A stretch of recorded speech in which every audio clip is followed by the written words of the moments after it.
ऑक्झॅलिस ट्रँग्युलरिस ही छोटीशी नाजूकशी वनस्पती फूल नसतानाही अतिशय सुंदर दिसते, ती तिच्या विशेष दिसणाऱ्या पानांमुळेच।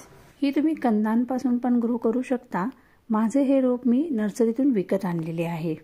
या प्लांटचे बरेच प्रकार देखील पाहायला मिळतात। व्हिडिओमध्ये तुम्ही बघू शकता की नर्सरीतून जे 6 इंचीच्या पॉटमध्ये रोपटे आणले होते मी, तसेच त्याच्यात हे रोपटे ठेवले होते।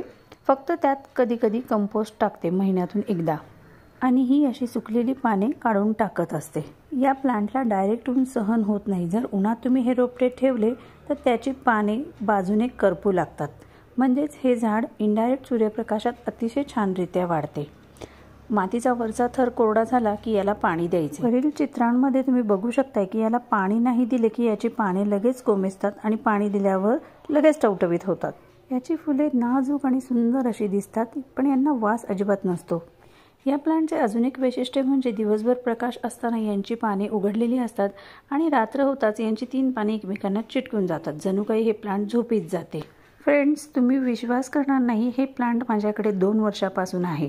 फक्त कंपोस्ट आणि पाणी या 2 गोष्टी या प्लांटसाठी पुरेशा आहेत। तर असे हे अत्यंत कमी देखभालीचे प्लांट तुमच्याही गार्डनमध्ये लावा आणि तुमचा अनुभव मला नक्की कळवा। व्हिडिओला लाईक, शेअर आणि चॅनलला सबस्क्राईब करायला विसरू नका। भेटूयात अशाच एका छानशा व्हिडिओमध्ये, तोपर्यंत बाय बाय।